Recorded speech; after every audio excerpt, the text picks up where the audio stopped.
오늘 성경 말씀은 구약 성경 시편 46편입니다.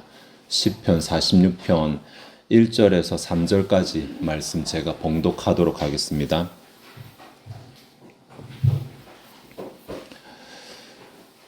오늘 표제까지 같이 제가 읽도록 하겠습니다. 고라자손의 시, 인도자를 따라 알라못에 맞춘 노래. 하나님은 우리의 피난처시요 힘이시니 환난 중에 만날 큰 도움이시라.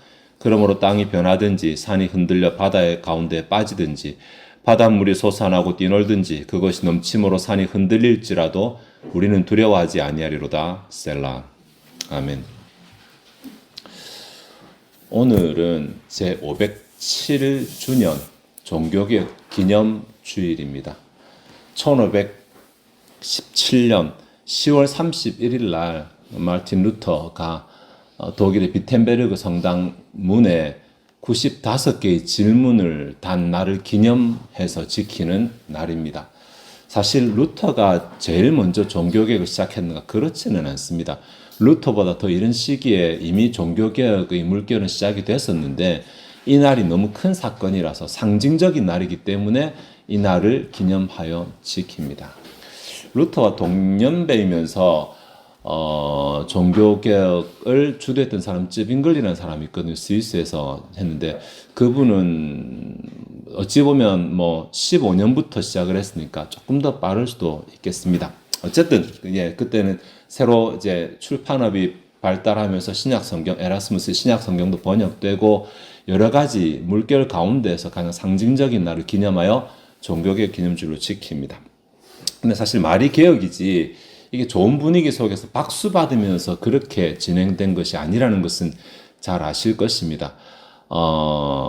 당시에는 기독교가 곧 국가였고 교황청이 모든 것이 왕이었기 때문에 하나님의 대리자로 왕이었기 때문에 교황청에 대해서 쓴소리를 하거나 교황청의 정책에 대해서 반대한다는 것은 죽음을 각오한 것이어야 했습니다. 루터도 마찬가지. 루터가 처음부터 교황청을 대적한 것이 아니라 사실 이게 좀 설교와 관련 없는 이야기인데 십자군 전쟁을 하면서 이제 교황청의 재정이 떨어졌을 때 면죄부라는 것을 몇 번 팔거든요. 그렇게 하다가 이제 이 루터가 종교개혁을 하기 직전에 이때 동시대에 살던 교황 율리오 2세가 베드로 대성당, 바티칸의 베드로 대성당을 이제 크게 소실됐던 것을 다시 재건하기 위해서 그 성당을 재건하는 기금을 마련하기 위해서 다시 면죄부를 팔게 됩니다. 요한 테첼이라는 사람을 시켜서 독일 지역에 막 면죄부를 팔러 다니는데 막 그 사람이 혀가 너무 능란한 사람이어서 사람들의 막 오만 재물을 다 뺏어가고 하는 것을 루터가 그것을 견딜 수가 없었어요. 그래서 그 문제를 중점으로 해서 이거 잘못된 것이다. 왜 성경에 없는 면죄부를 파느냐. 이런 내용을 주로 해서 질문을 달았던 것이었거든요. 그래서 어쨌든 그 일로 인해서 종교개혁이 시작됐고 종교개혁이 시작됐다기보다는 루터와의 말싸움이 시작되었고 이 문제로 루터는 제국회의도 불려가게 되고 다음에 목숨도 위협도 받게 되고 이렇게 종교개혁이라고 하는 것이 시작이 되었습니다. 네.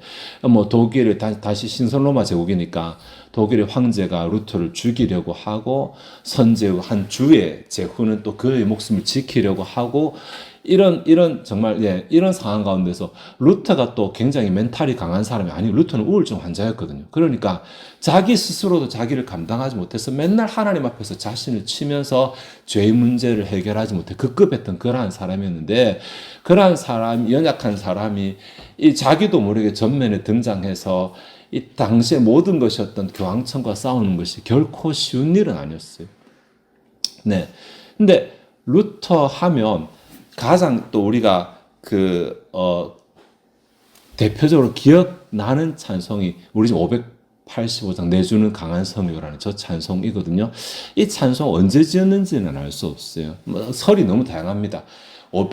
1521년에 웜스라고 하는 제국회의가 열리면서 이곳에서 루터가 처음 불려나가 종교재판 같은 걸 받게 되거든요. 그래서 이 시기에 지었다는 사람도 있고 아니다. 1529년에 독일 황제가 개신교를 이제 프로테스탄트를 금지하는 법안 내렸을 때 지은 것이다.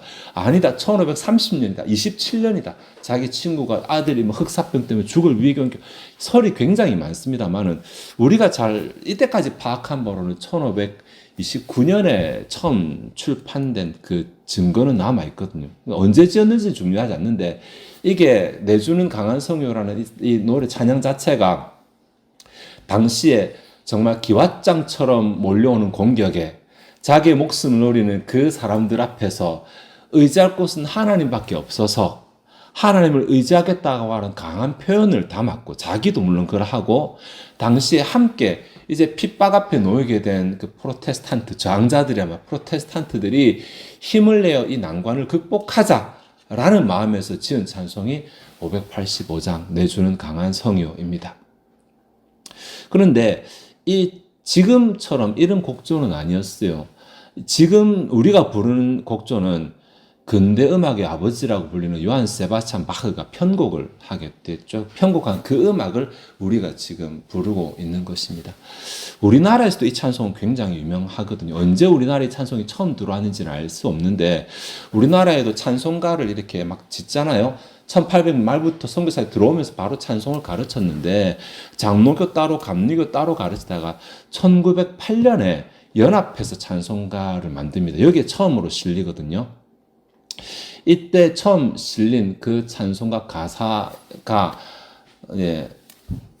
어쨌든 있습니다. 그 처음 실리게 되고 이 찬송가가 또 우리한테 알려진 것은 주기철 목사님 때문입니다. 주기철 목사님 때문에 잘못 알려지게 됐죠. 1940년 3월 24일 날 주기철 목사님 잡혀갈 때 이 800여 명의 성도가 옆에서 이 찬송을 불렀다고 잘못 알려지게 된 그것은 아니고 주기철 목사님은 1939년도 이미 잡혀갔고 그분이 안 계실 때 일어난 일이거든요.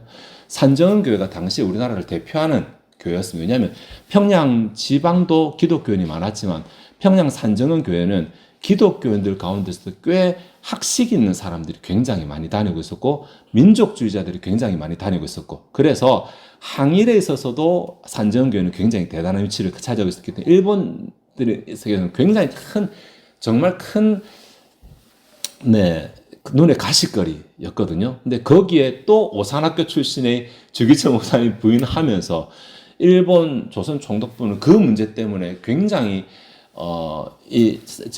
어쨌든 주기철 목사뿐만 아니라 산정교회를 없애야 되겠다. 설교인데 이제 딴 얘기 죄송합니다. 네, 그러한 계획을 가지고 있었고 미남이라고 하는 하여튼 굉장히 악랄한 경찰을 보내게 되죠.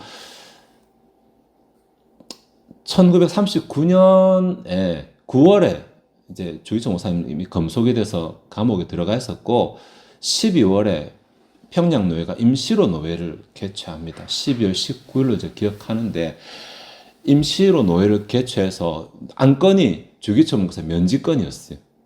워낙 말을 안 들으니까 이미 이제 제27차 총회 1938년도에 우리나라 기독교가 신사참배를 가결했거든요. 가결한 이후에도 계속해서 말을 안 들으니까 일단 주기철 목사를 면직시켜 없애놓고 산정은교회를 바꾸겠다 이런 목표를 가지고 있었습니다. 그래서 39일 12월 19일 날 임시노회를 열어서 주기철 목사를 면직시키고 이인직이라고 하는 이제 친일파 목사를 이제 당회장으로 세우고 1940년도 3월에 봄노회를 하고 나서 그 다음에 바로 이제 8명의 정권위원회를 보내서 그때 이제 부활절 주일이었는데 3월 24일 날 보내서 산정은교회에 새로운 당회장도 보냈겠다, 정권위원도 보냈겠다. 그래서 그곳에서 공동회를 하고 신사참배를 가결하고 그렇게 해서 산정은 문제를 매듭 지으려고 했어요. 주기철 목사 없는 상태에서 편하설 번하이설이라고 하는 그 선교사가 있었는데 그분이 계속해서 강단에서 설교를 하고 있었거든요.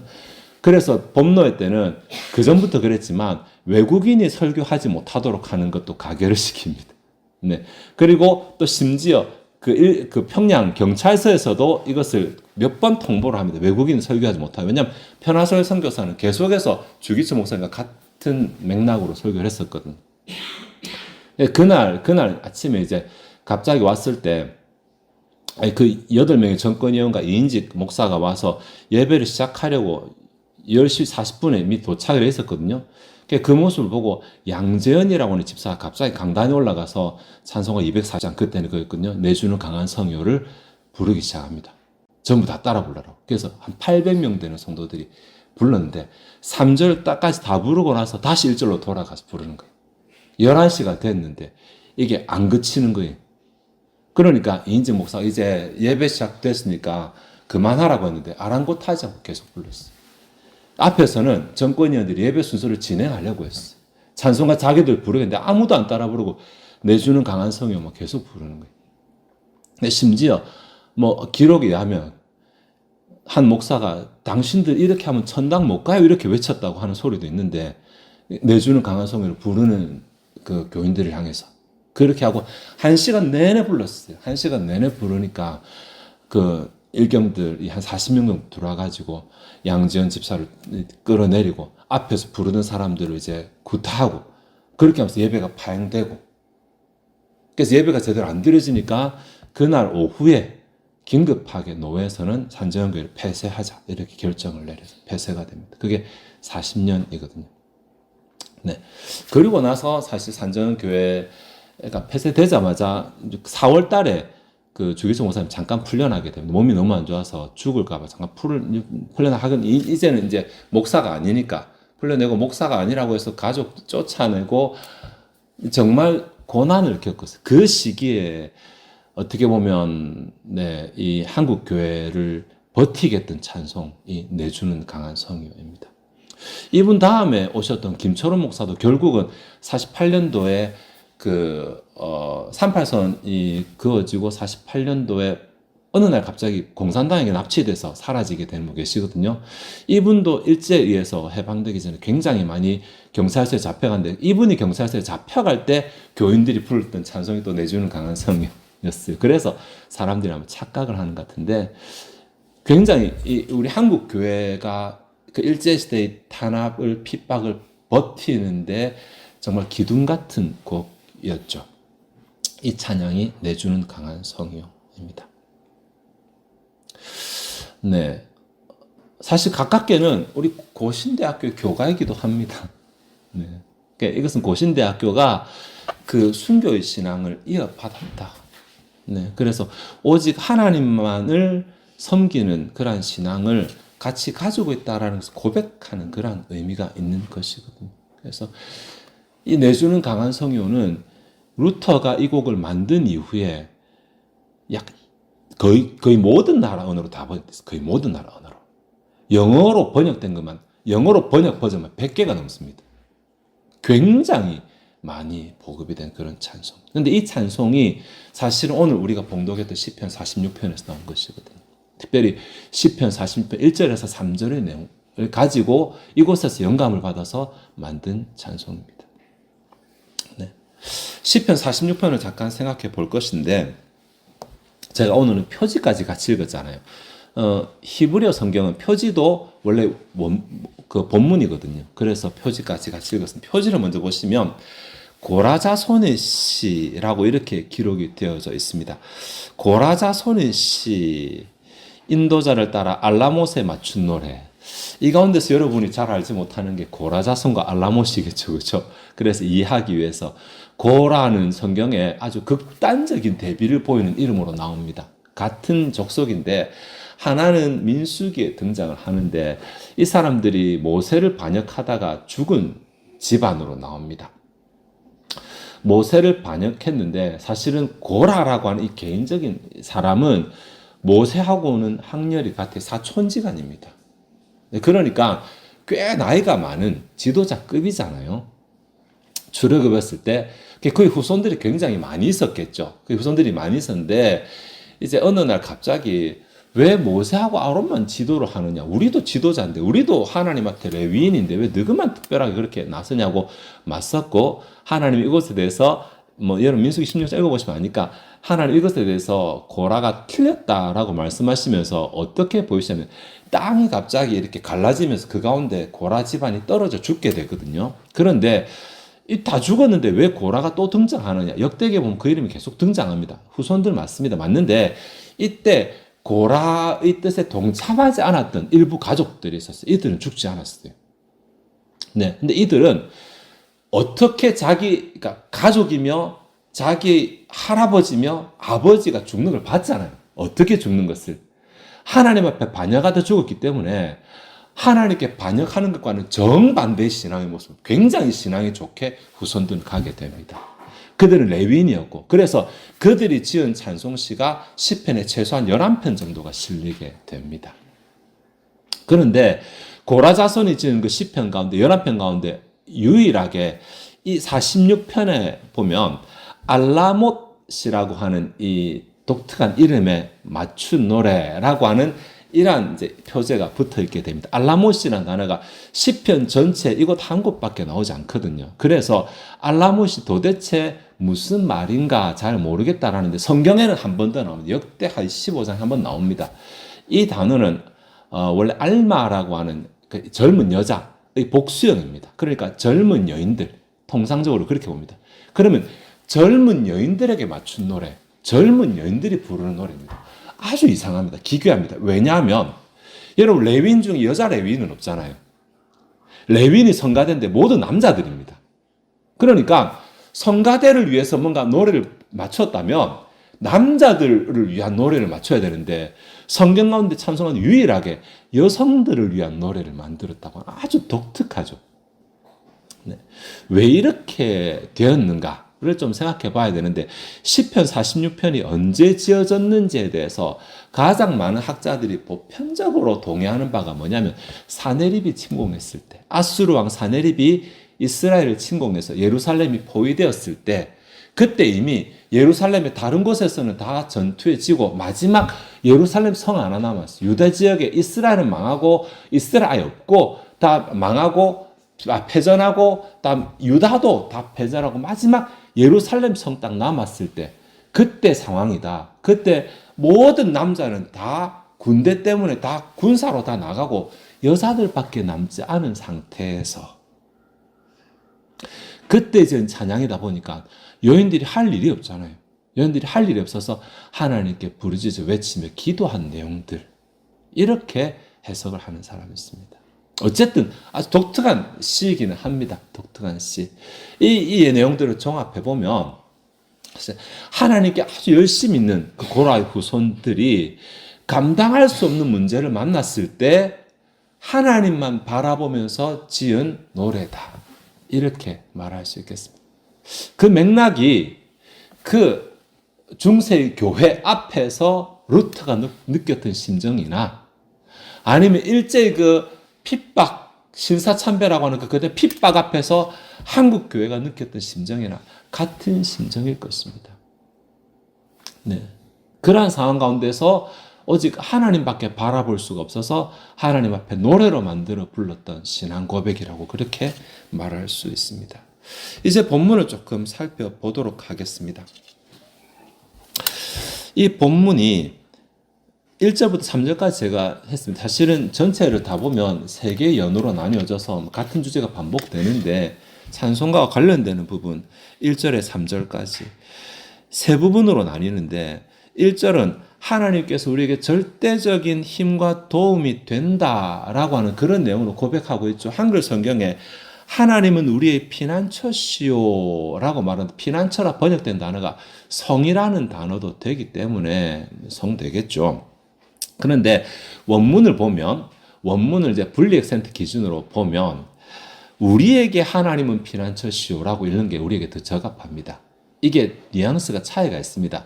하나님은 우리의 피난처시오라고 하는 말도 충분히 뉘앙스, 뜻은 전달합니다만은 우리에게 하나님은 피난처시다 말은 우리에게 하나님은 누구인가? 하나님은 우리에게 어떤 의미인가? 라고 하는 질문의 답이잖아요. 그냥 하나님은 우리의 피난처시오란 말은 객관적으로 고백할 수 있는 지식이 될 수 있는데 그거 말고 나에게, 우리에게 하나님은 어떤 분이신가? 라는 거. 마태복음 16장 16절에 주는 그리스도시요 살아계신 하나님의 아들이 그 바로 앞에 15절에 보면 너희는 나를 누구라 하느냐? 라고 예수님 질문하십니다. 그러니까 사람들이 나를 누구라 부르냐 불렀을 때 누구는 엘리야입니다. 누구는 선지자입니다. 막 말하는데 아니 말고 그 말고 너희는 나를 누구라 하냐. 너희에게 나는 누구냐. 라고 말했을 때 베드로가 자신의 신앙 고백을 하거든요. 같은 맥락에서 오늘 본문은 우리에게 하나님은 어떠신 분이신가? 우리에게 하나님은 강한 성이십니다. 피할 곳이 되십니다. 나에게 하나님은 어떤 분입니까? 신앙 고백을 여러분에게 질문하면 여러분 뭐라 답하시겠습니까? 나에게 하나님은 힘들 때마다 숨는 분이시야. 혹시 이렇지 않습니까? 나에게 하나님은 좋을 때는 참 좋은데 혹 나에게 하나님은 무서운 분이야. 나에게 하나님은 어떤 분이냐라고 했을 때 나에게 하나님은 나의 피난처가 되시는 분입니다. 그렇게 고백하라고 하는 거예요. 그래, 고백하라고. 네.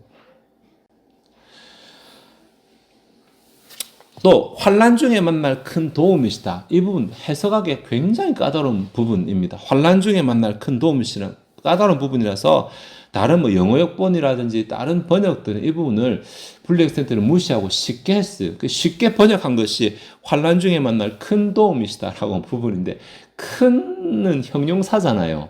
근데 원문에는 큰이라는 단어가 없어요. 매우라는 부사밖에 없어요. 매우 도움이시다 말이 안 되잖아요. 부사는 동사로 수식할 수밖에 없거든요. 그러니까 환난 중에 만난다 이것이 부사이기 때문에 매우 만난다 말이 안 되잖아요. 그래서 이게 빠르게 만나거나 아니면 확실하게 만나거나 환난 중에 빠르게 즉시 만나거나 즉각적 혹은 환난 중에 확실하게 만날 도움이시다. 이런 뜻을 가진 이렇게 볼 수 있는 문장 원문은 그렇습니다.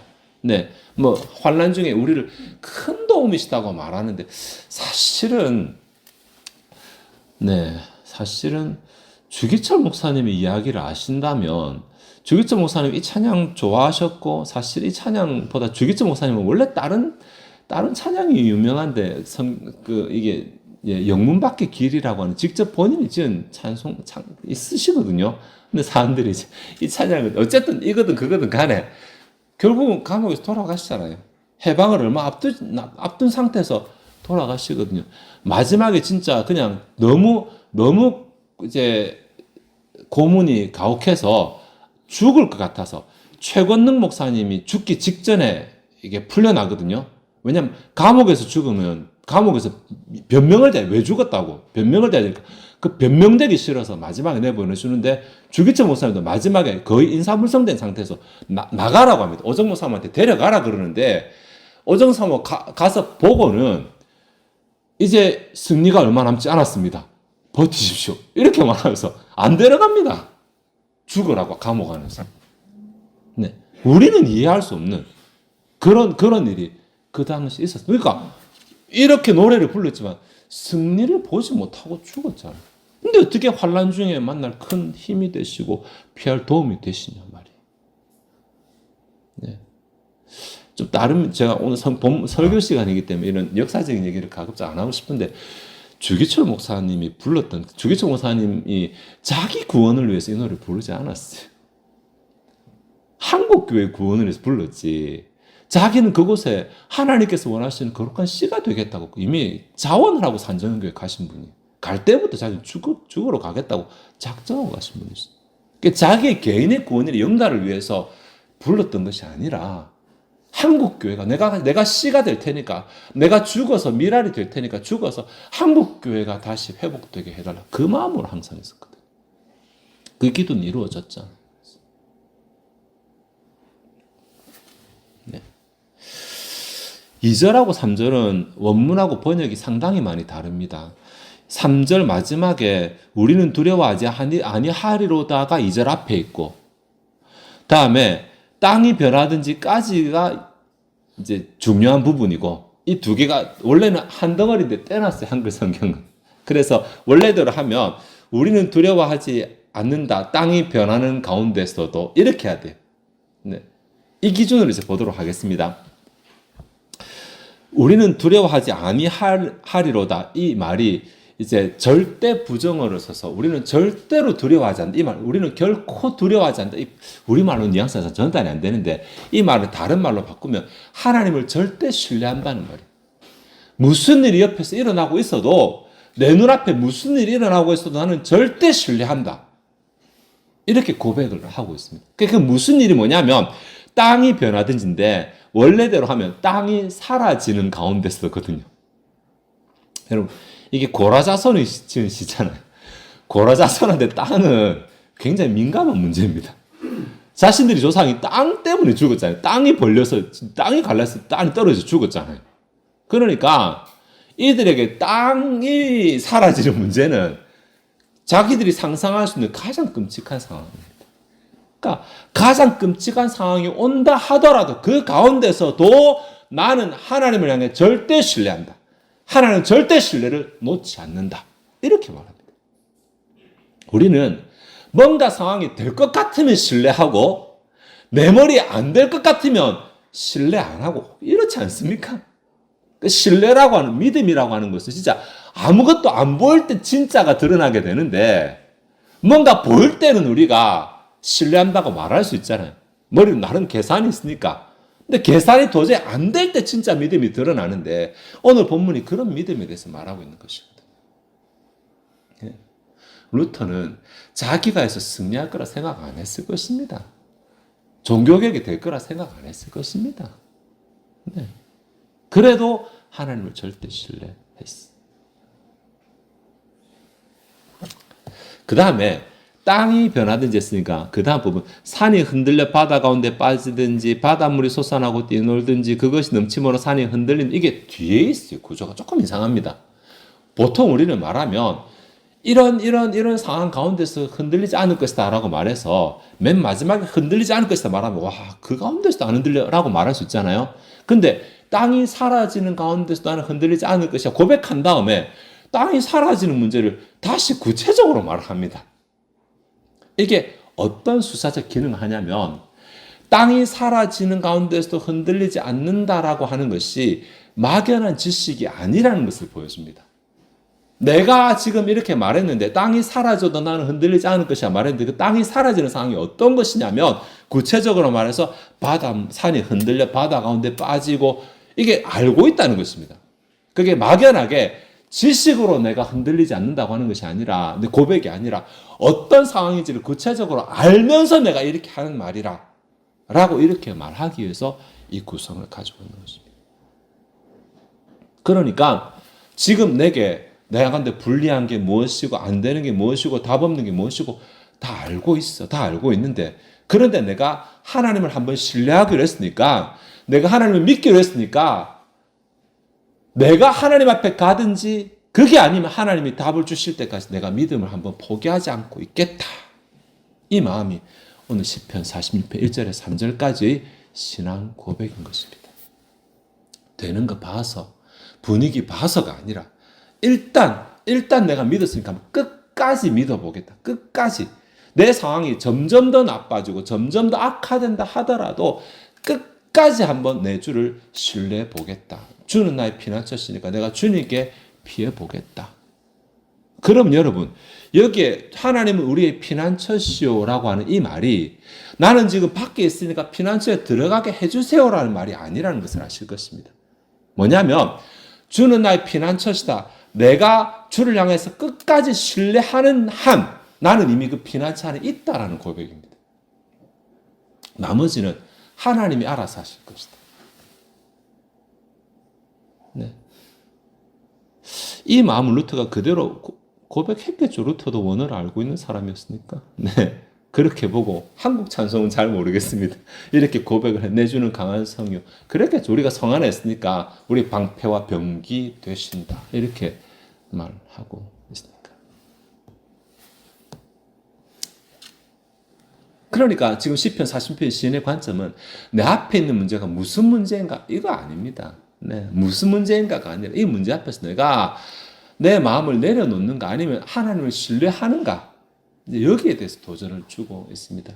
하나님을 신뢰하겠다고 선택한 것이 시편 40편 기자의 마음이고 루터의 마음이고 일제하에 한국교회의 마음이었던 거죠. 하나님을 신뢰하겠다. 그 결과 종교개혁도 성공했고 한국교회도 이렇게 되었고 그렇게 되지 않았습니까?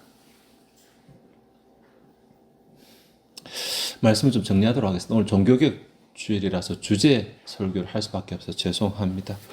오늘 종교개혁 주일이지만 우리가 여유롭게 승리를 자축하면서 기념할 만한 분위기는 아닙니다.